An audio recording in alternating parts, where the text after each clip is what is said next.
What I want to talk about today is how we take our community skills to the next level.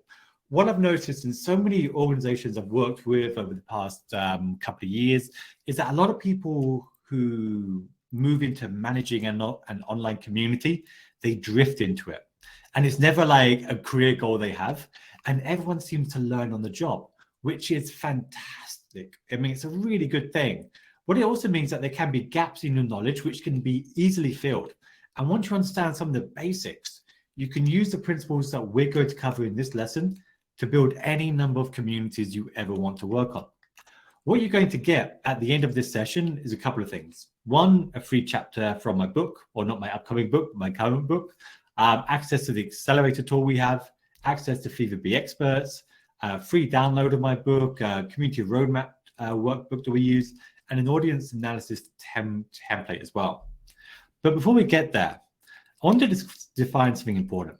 Is that managing an online community, it's a little bit like being the driver of a racing car. I mean, you could have the best technology in the world, you can have a fantastic team around you, but eventually,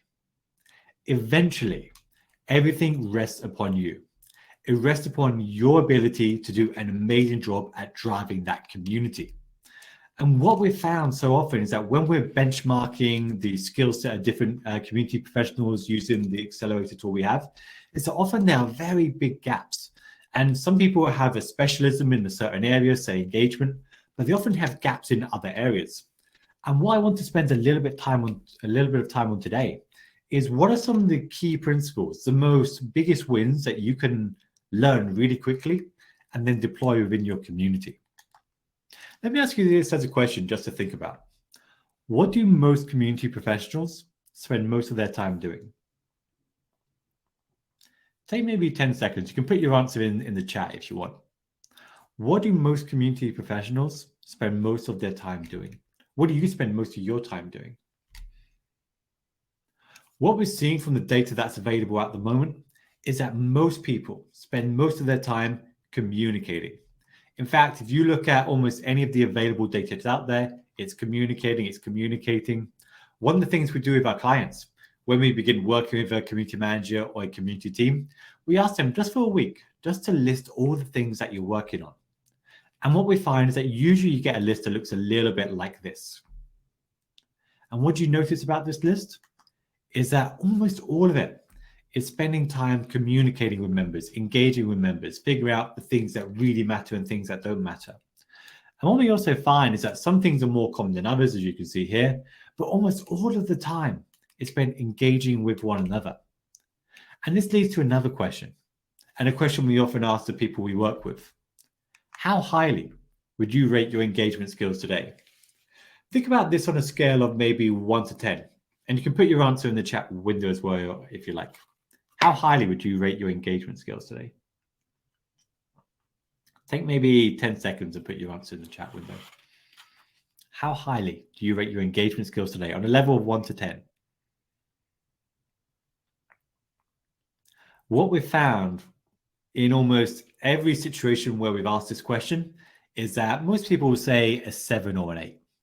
Most people say 7 or 8. But most people think they're a good communicator. I mean, I think it's universal. We all think we are great communicators. But when it comes to defining what is a good communicator, what does it really mean to be a good communicator? Most people have struggled defining that. If you look at a job description for managing a community, almost every job description will say, we need this person to be a good communicator. But they don't really describe what that means. And when we think about it, we think there's a very easy definition, which is a good communicator is someone who can consistently persuade members to make great contributions to the community. And that persuasion part is really important. Very often when we think about someone that is a good communicator, we talk about someone that can write a sentence without making a mistake, or speak to people, or speak in front of an audience without boring everyone to tears. But I think it's different. I think it's about being able to consistently persuade members to make great contributions to a community. And this is regardless of what kind of communications that you're engaging within. We know there's some communications that have a high reach and that you're going to be doing all the time. things like content and newsletters. These are usually high frequency activities that reach most of your members. We know there are some activities that have high frequency but low reach. They only reach a small percentage of your entire audience, like initiating discussions, responding to posts, replying to direct messages and emails. And then there's some activities that you don't do as often that are low frequency, but they have high reach, like a major announcement that goes out to all of your members, or website copy, or hosting a major event. And then there are the things that are low frequency and low reach, custom messages, dispute resolutions, internal meetings.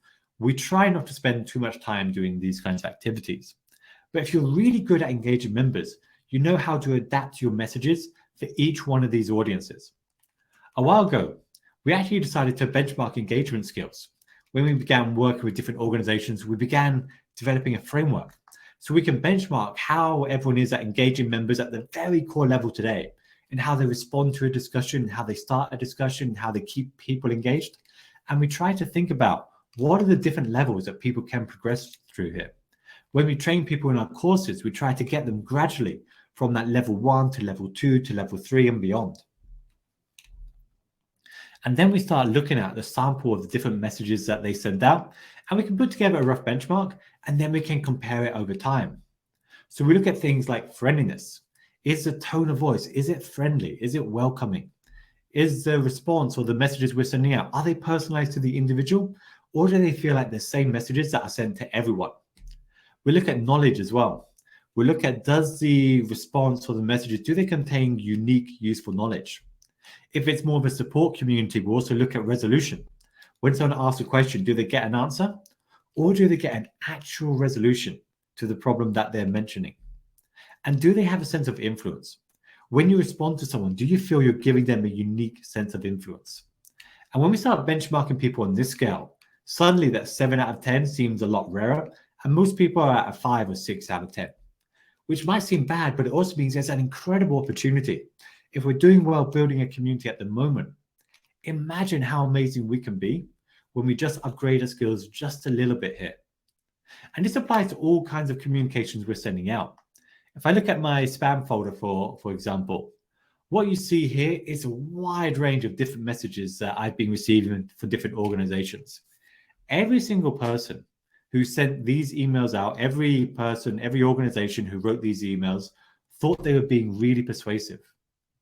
But what you notice is they all blend together. They all blend into the same kind of messages, and we don't spend much time on any of them. Most communications that get sent out are not persuasive at all. So let's look at some real world examples of what I mean by how we can be persuasive and how we're engaging individuals. So this is from the Okta community, a client of ours. And you don't need to know what the question is, but look at the responses from Okta. From Dragos here, look at the responses from Tim here. What occurs to you about this response? Take maybe 15 seconds and put your answer in chat.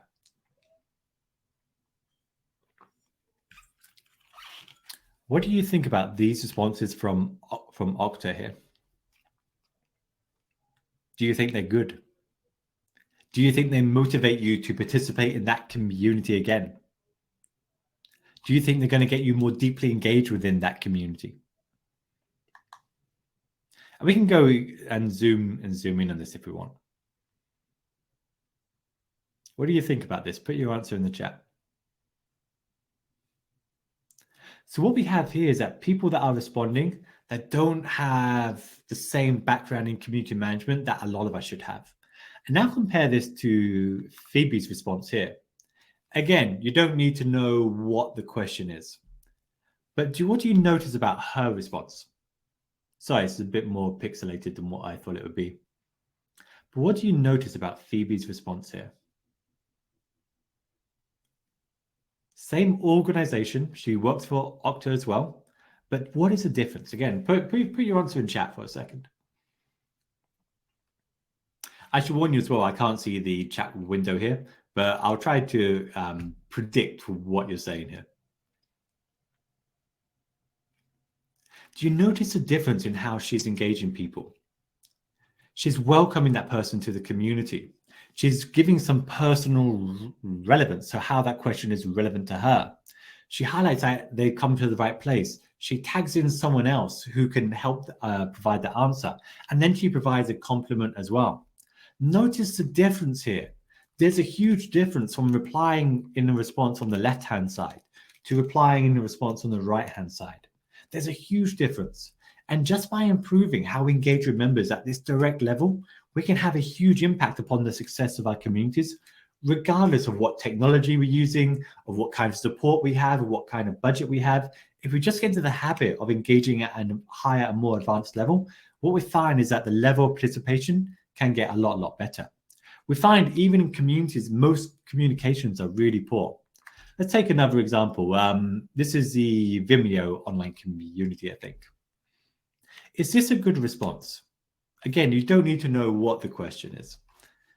Is this a good response? Take maybe 10 seconds and put your answer in chat.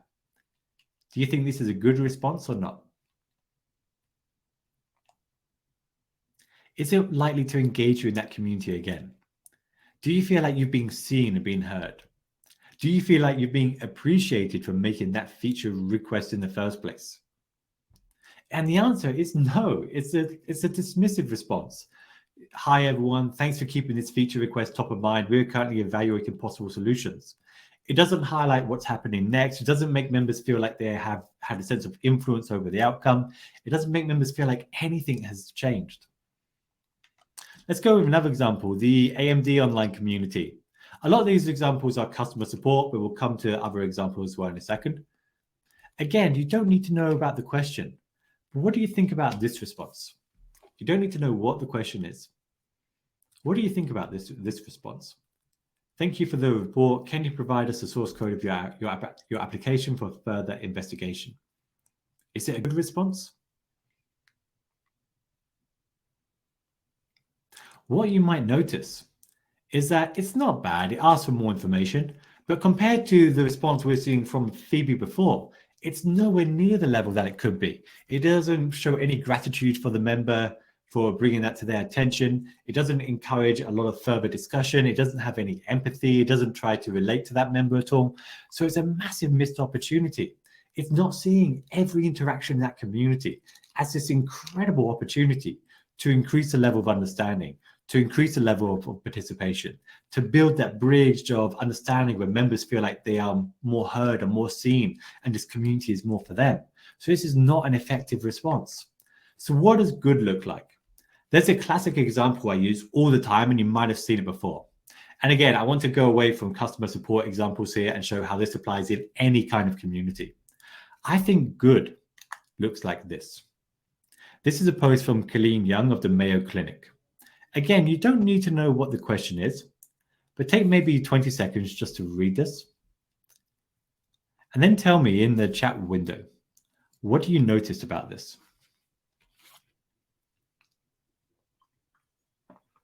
What do you notice about a response like this?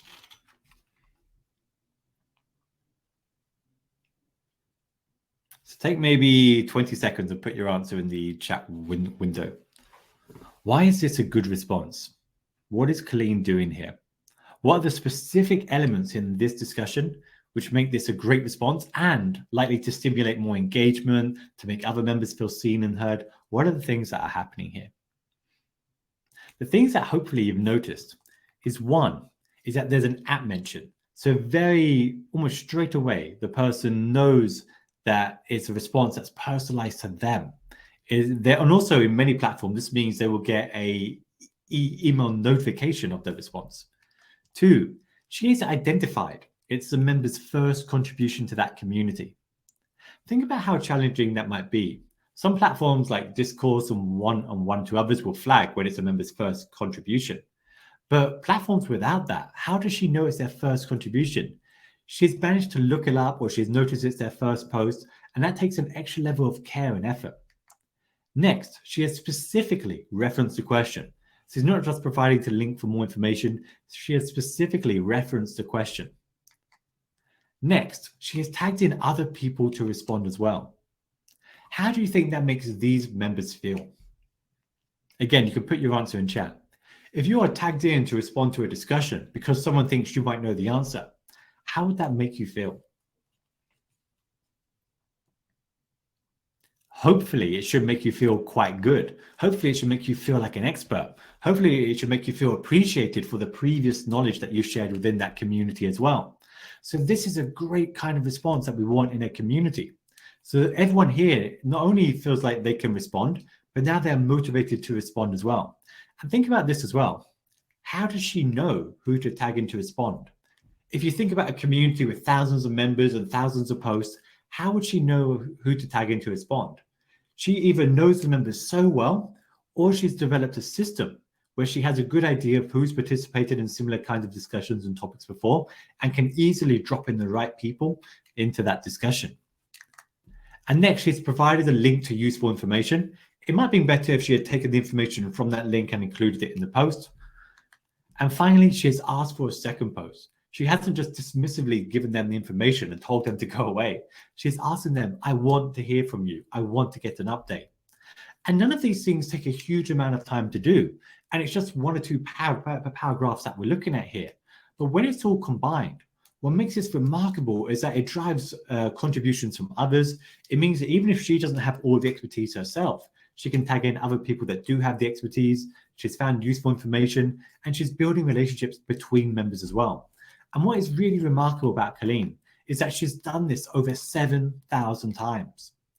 And I know many community professionals that can do this, well, 1 or 2 times a week, or maybe 1 in 3 posts, they can give a great response like this. But to do it 7,000 times is incredible. She has completely revived the Mayo Clinic community. If you look at the data before and after, she's completely revived this community just by doing the basics extremely well.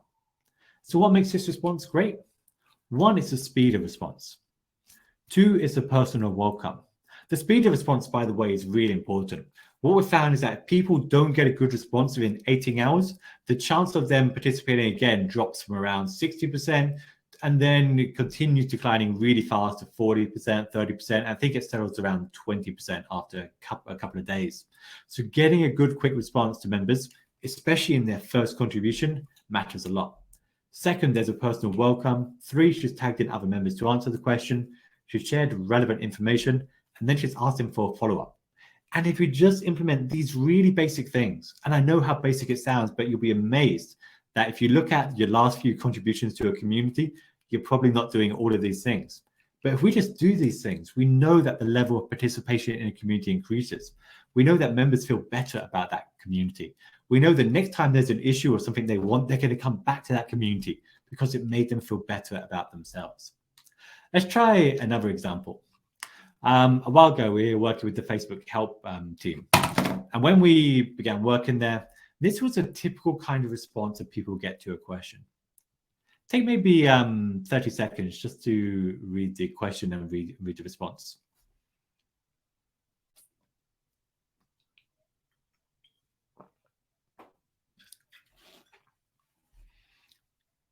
And when you've read them both, tell me, what do you think about this response? Again, put your answer in chat. It'd be good to see what other people think about this as well. Do you think this is a good response or a bad response? Thinking about the principles that we just covered, what elements are in place here? And we can think about this from personal welcoming, tagging in other members, sharing relevant information, soliciting a follow-up. You don't need to do this for every question, but we can see what can be improved. So when we look at this, and response is, hi, Philip, you can try updating your internet browser and installing the latest version of Flash. If that doesn't work, please use report a problem, link on your account to let us know about what you're seeing when you try to view a video, learn more here, etc. It's not terrible, like it's a functional response. But if we're community professionals, it's what we do for a living, I think we can massively upgrade this. So what if we did something more like this, which is, hi, Philip, sorry to hear you're having trouble playing the videos. I can imagine that's fiddly and frustrating. However, I wouldn't resort to the hammer just yet. We don't want things to get messy. If both GoPro and Quick updated fine, you might want to update to the latest version of your internet browser and update Flash 2. Have you tested this on another computer with other videos? What we're basically doing here is that we're reflecting the exact language that the member used when they were defining the problem within the answer as well. Notice at the end of what Philip's post here It said, I can try a hammer if need be, but it might be ugly. If they're injecting some humor into that, we want to inject that humor back to them. It's subtle, but it makes members feel like it's more personalized to them. It makes the response and tone more friendly here. And so it provides a better bridge of understanding. So we can upgrade almost any response along these lines. By the way, if you're managing a moderation team, then it's good to get these standards documented and formalized in place. Let's try another example. Again, the Facebook help community, just because we spent so long working with them and we have a lot of great examples from them. Take a look at this question and this response. What do you think about this response? Take maybe 20 seconds just to read through it, and then you can put your answer in the chat window again. So the subject line is, I need to delete a duplicate account someone made of me. Can someone help? I do not have the email account. I don't have the email the account was created under. It's a duplicate of my account and needs to be removed. And Natasha has replied, hi, Jared. I'm sorry to hear that you're experiencing this. To report an account that's pretending to be you, please follow these steps in our Help Center. What do you think about this response?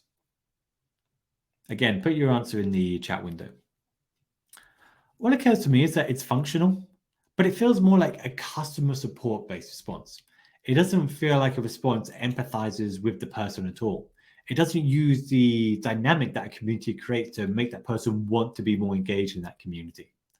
And when we think about how we might improve this, we might change it to, hi, Jared, I'm really sorry this happened to you. We can try to help the duplicate account someone made of you. Again, we're using their language back to them, and make sure that gets removed ASAP. The first step is to report the duplicate account. Again, we're using the duplicate account because that's the language they use. Following the steps on a help center, give this link a read and let me know here if you're having any trouble getting the account removed. Again, we're reflecting their languages and their wording back to them, and we're trying to do it in a more empathetic way. Something else we might do is tag in other people that have been through this challenge before and can solve it, but if we just have the link, then that might work as well. Let's try another example. This came up so often in the community as well. Is this be a template response that people will get if they posted any personal information? Imagine you received a response like this in your community. How would it make you feel? Put your answer in the chat window. What do you think of getting a response like this, or a direct message like this? Would it make you feel good? I'm guessing it probably wouldn't. I think one of the worst things you can do to a member if you're engaging with them is to begin a discussion with your post as being removed. What a terrible way to put that member on the wrong mood, the wrong tone of voice, and to put them in a very defensive place.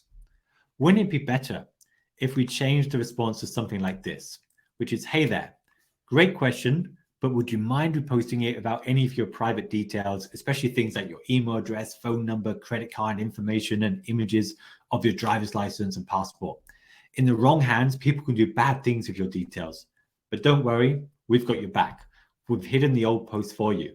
Just publish the post again without any private details, and we'll do our best to get an answer. Notice the difference in tone of voice here. And it sounds, again, really obvious, but it's staggering how many communities and community professionals aren't doing this well today. So again, we begin with a positive start and encouragement. Then we have a lighthearted tone and explanation without trying to be scary or patronizing, but we're being clear about there's a possible danger of doing this. We're not just being pedantic or following the rules for the sake of the rules. And then we have a clear next step, which we're expecting from them. And you can see the difference in tone of voice here. And when we start making this part of the process of how we respond to questions and how we engage with members and how we enforce rules, we find the entire tone of the community can be drastically improved. Think about the last 5 discussions that you posted in your community. If you were to benchmark them on a similar framework, how would you benchmark those discussions today? Again, just think about this. You don't have to go through every level here. But what I'm guessing is most people are probably at 5 or 6 out of 10 rather than at the high levels that they could be. And my challenge to you would be to think about these kinds of standards, and in every kind of interaction that you have with members, Think about how you can improve it. Think about how you can be friendlier, more personalized. Think about how you can share more useful knowledge. Think about how you can help resolve the issue. Think about how you can bring in other members to help answer that question. And think about how you can give that member a sense of influence. Let them know the impact that their question had or their issue has had. Let them know if they've raised an issue, how that's going to help other members as well. Make them feel as fantastic as you possibly can about them participating in your community. And remember as well that every single interaction is an opportunity. I mean, if we just get these things right, everything else becomes a lot better. The next thing I want to cover is how we simplify our messages. What happens so often in so many communities is that we send out messages and then we have this crazy assumption that people are going to read those messages, they're going to remember those messages, and they're going to understand those messages. But think about my spam filter I showed you before. I didn't even open any of those messages. Think about all of the emails and the newsletters that you're signed up for. How many do you remember? Think about all the commercials or adverts you saw on TV just yesterday. How many of them do you remember today? My guess is that it's probably not many. And the same rules apply to communities as well, is that everyone, even your audience, has limited attention, and they're not going to read all of your messages at all. And the key thing to do is to chisel down your message to the very core message. Because remember, you only get to occupy one spot in your members' minds. And that's the critical thing. When people think of your community, what is it you want them to think of? It's one thing for the community to be about the topic, and that's great, and you can have a community about the topic, but ultimately you get to occupy just one spot in someone's mind. And the challenge is defining what is that spot going to be. And there are many different options that you have here. You might decide to be the most exclusive type of community, or you might decide to be the most focused kind of community, or the place where people share proven advice with one another, or the most detailed advice with one another, or the most diverse group of people that you're bringing together, or be the comprehensive resource for that topic, or maybe have the most cutting edge information in that topic, or be the quickest. But this isn't just an arbitrary exercise where you pick an edge that you're going to go to. It's really about what is your community about. It's one thing for the community to be about a topic. It's another thing to be the most cutting edge discussions about the topic, or be the most exclusive place about the topic, or to be the comprehensive place for that topic. And the challenge, I think, is to figure out which one makes the most sense to you. And remember as well, you can only pick possibly two of these, and you can't pick two that are at the same ends of the scale. You can't be the most exclusive place and the most diverse place. You can't be the place for the most cutting edge discussions and the proven discussions. You can't be the place for the most quickest responses or the most detailed responses. And the challenge is think about what is the core message? What is the core message that you're going to communicate about your community? Let's look at an example. This is a couple of years ago. So SAP relaunched their online community with these messages here. Welcome to the new SAP community. Log on by clicking the avatar profile photo, register and create your profile, write a blog post, ask a question, find and follow up with the tags. What do you think about this message or this communication? Take maybe 20 seconds and put your answer in chat.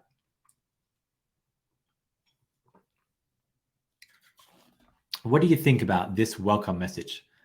SAP have just relaunched their online community and they've launched it like this. What do you think about it?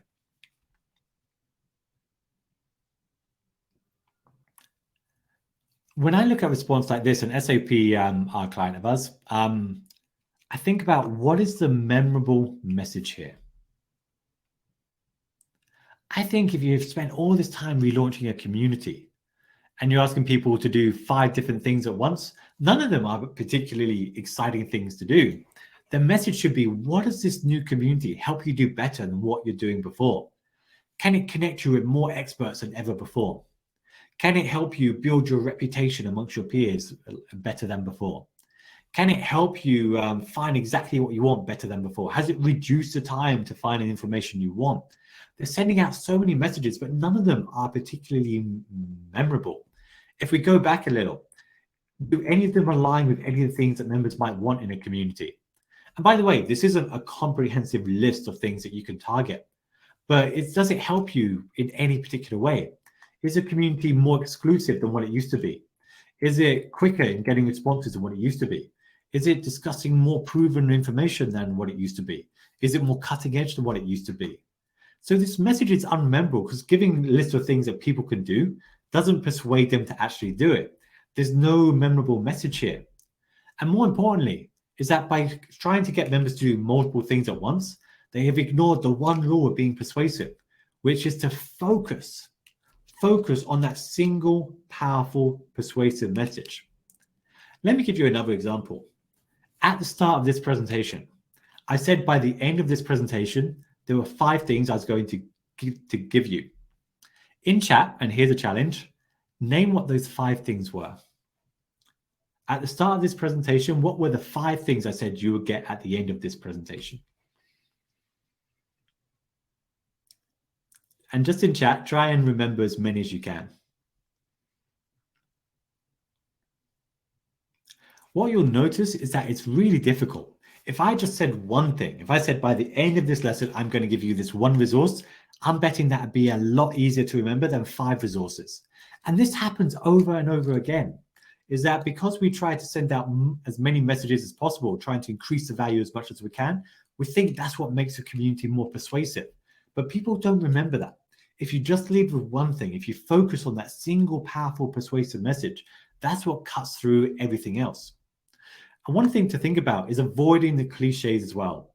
When we put cliches into our communications, people turn off really, really fast. Here's an example from a client I was working with at the beginning of the year.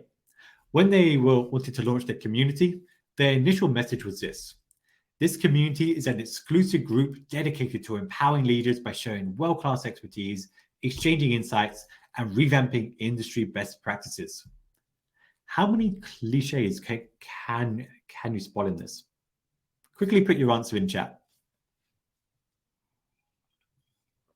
What cliches can you see in this benefits paragraph here?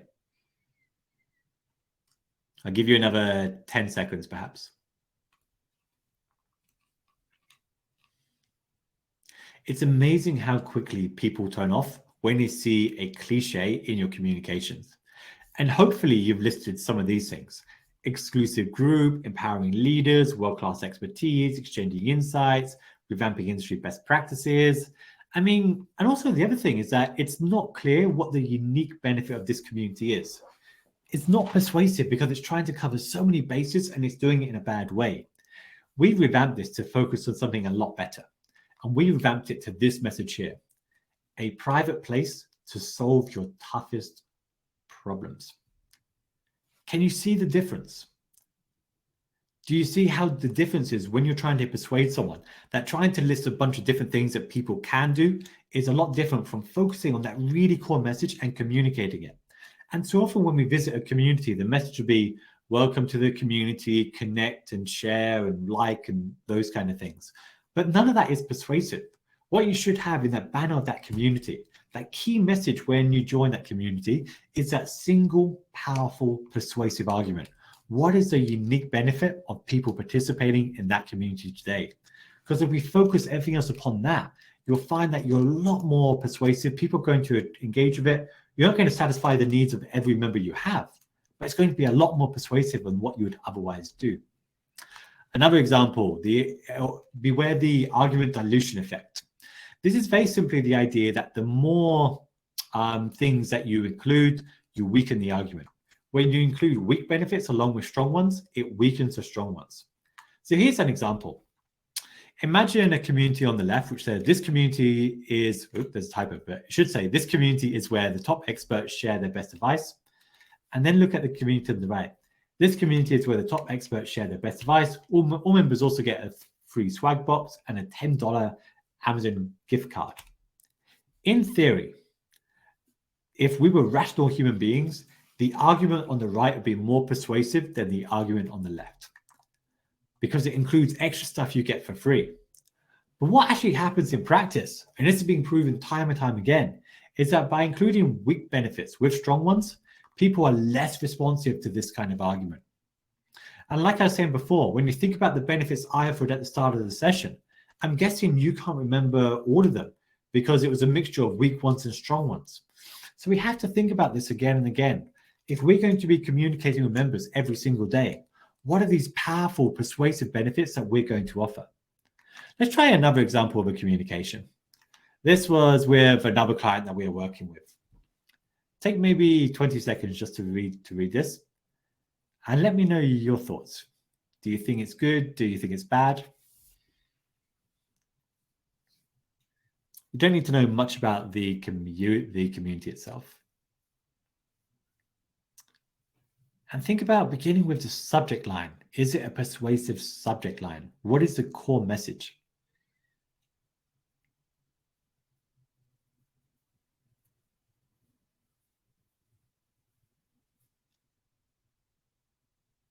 So I think a email like this, it's okay. I think the subject line is weak. The community is going live. Who cares? What does it mean for that member? What does it mean for that member that the community is going live? Is there now a new chance to connect with a whole range of different experts? And if there is, go with that. If we're looking for a handful of people with a high level of experience who could help us decide who should join the community, guide the development, etc., then we should reflect that in the subject line. It might also be a subject line is, would you be interested in becoming one of our founding members? I think this is okay, but I think also we can take it to a more advanced level by focusing on the key message here, which is you have this rare opportunity to become a founding member of this community. It's going to change a lot of things. I think discuss, learn, and share knowledge in that first paragraph probably isn't ideal, and we focus it on what is the unique benefit to the member. So again, we can chisel it down to the really core thing and then build everything else around that. Because this email, it's good, but it could be better if we remove the superfluous parts. Let's try one more example before we wrap things up, because I'm sure I'm at time here. This was a new community that was relaunched a while ago. Think about this. What do you think about this message? And again, you can put your answer in chat. Take maybe 20 seconds just to skim through it again. And tell me, what do you think of this message?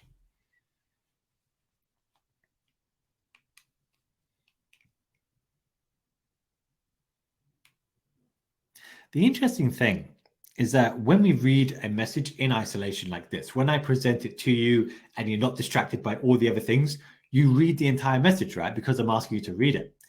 If it popped up in your inbox tomorrow, alongside all the other emails you received, you would skim it. And if you're skimming this, what do you notice? You go straight to the bold part. A new online community is called Side by Side, and we hope to launch it. But what's the call to action? What do you want members to do? What is the clear, compelling, persuasive message we're going to be communicating about this?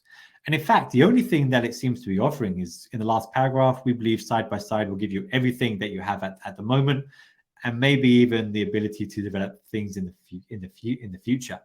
There's no compelling message here. Exciting for them, but it's not exciting for us. And I don't mean to pick on them per se. I mean that in all of our communications, we can massively upgrade that, and we can massively become a lot more persuasive if we focus on the single, powerful, persuasive message. And so I think here, when we're communicating a message like this, people are skimming through it and there's nothing here that makes a difference to their day-to-day lives. And I would think about, is this going to be the discussions for the most cutting-edge discussions? Is it going to be the most exclusive place? Is it going to be a place where you could have the more intimate discussions than ever before? I think with any of our communications, we've got to really zero in on what is that single, powerful, persuasive message. And I think in all of the communications we have, if we can just upgrade our skill set just a little bit, we see that the impact can be phenomenal. And I really think that every single one of us, regardless of our level today, can do tremendous things just to upgrade our skill set with training courses like we and others offer as well, or by buying books like the ones I have here, or by just practicing the principles we've covered here, can have a massive improvement in how we engage our members and the results that we can achieve for our members and for our communities as well. Thank you so much for listening. If you want more information about me, you can use @RichMillington on Twitter. You can go to FeverBee.com, or you can reach out on richard@FeverBee.com. If someone wants to jump in here and take questions or anything else, feel free to cut me off. Thank you so much, everyone. So good, Richard. It's a big applause for you. I have not any sound here, but Silvia, do you have some applause? Yes. Okay. A lot of, so many questions. Wow, I'm really intrigued about this. We received some questions, starting by the last one. Thank you, Richard, so for everything. And you're welcome. Thank you for inviting me. The first question is, how do you suggest to teach to a team these guidelines for a better communication? Do you use an handbook or something like a course, events for the team? Or which is the best approach? It varies. We do a lot of training for different organizations, and I think the best thing is first begin with the current skill level today. So before we begin working with any of the clients who are doing a workshop, we speak to the people that we want to train and we benchmark where their level is today. And even better, we get them to benchmark it. So if you go to FeverBee.com and browse around there, you can find the benchmarks resources we have and you could download that. And you can get people to benchmark where they are today or use your own standards if you like. That works perfectly as well. But it's important that they benchmark where they are today because then they can identify where they can improve. And then I think the next step is to begin sharing examples of how they did it in the past and then get them to come up with how they can improve it in the future using those standards, because then they can recognize their own gap. I think the danger with training anybody is that it can become quite defensive. Like if you're telling people they're not doing like a good job, they can get quite defensive about that. And so I think it's a good idea to open up the opportunity for them to recognize how they can be better and then provide examples of how they're doing it at the moment, what can be improved. And it's kind of like what we've done here, go through example after example after example after example of making that work. Yeah. If you didn't have the time and resources to do that, then, you know, there's training courses that I offer, CMX, Roundtable, COMSOR, and other people offer. And then there's consultants like me and others that can do that in person as well.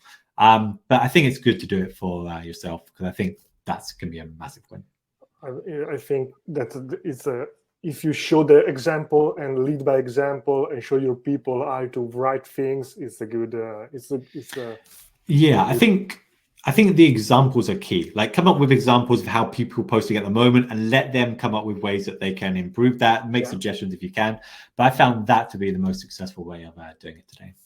Second question by Alfredo, how to find a good balance between spending time in crafting the perfect response versus all the other core things. Really cool. I need to do my research. Some people, when they visit a community in the morning, they're like, oh man, I've got 20 discussions I have to respond to. And like, they think it's a chore. And that's incredible to me. You've got 20 people who you can engage with and get more involved in the community. You can build new relationships with. That's a fantastic opportunity. It's opportunity. And so when I'm talking about crafting the perfect response, that example from Colleen Young, that was what, 3 sentences, I think? I mean, that was kind of it. So it's not, I'm not asking for like 2 hours of your day. What I'm asking for, instead of spending 2 minutes on the response, is to spend maybe 3 or 4 minutes on the response. And it takes extra time. It takes extra mental energy as well to do that. But the results are incredible. If you look at FeverBee and Mayo Clinic, you can see the impact that what her responses have done. And it's completely taken the community that was pretty much dead to one that is absolutely thriving. And so we've spent so much time, trying to work on the technology and improving the technology, or doing a new content article or hosting an event. But a lot of that time, for the biggest bang for buck, if we invested that in just delivering better responses and engaging members at a much better level, that'd be the massive win. So I would get the responses right first, and then if you have time, do all of the other things. So I think that's going to have the biggest win for you. A short response could be a good response as well. Yeah, it doesn't need to be a long response. So responses we've covered so here, they weren't long responses, 1 or 2 paragraphs at best, but it's just about getting the right elements in, having that empathy, that friendliness, and those kind of things in place, and then building everything else upon that. Thank you, Richard. And another question for you from Tommaso. In your experience, you have ever used a CRM to support the growth and engagement of a community? If the answer is yes, how? So it depends what you mean here by have you used the CRM to support the growth and engagement. So most of the communities we work with are connected to a CRM, Salesforce or Chorus, and they all plug back into the CRM. And then that means you can target messages, you can use the metadata from the community to improve how you outreach to members and those kind of things. What this might be referring to here is how do you know who to engage in questions? Like when Colleen Young had like different people that she could tag in. And we tried this with FeverBee experts. My former colleague, Sarah Hawke, used to spend a lot of time with an Excel sheet trying to do that. And it kind of works, but it didn't really scale that well. What you can do with certain platforms like Discourse is run a query for people that participated in a past discussion in the past and just update that. I think a lot of it is just getting to know the members. I think a lot of it is knowing who the top members are, who your super users are, what the specialities are. Some platforms like Salesforce, for example, will list who the specialists are in each particular topic that you have. Other platforms like Discourse make it really easy to run a query and put out top members. Sometimes it might just be using your super users. Other platforms like Chorus may be a little more challenging here, but it really depends on what technology you're using. If you're talking more broadly about how to use the CRM to support the growth of the community, really it's about being able to target your messages to people that are outside of the community, saying, hey, this is a particular discussion that might be relevant to you. But it's such a complex question, how you integrate a community with a CRM. But if you could be more specific, I'm happy to give like hopefully a better answer than that.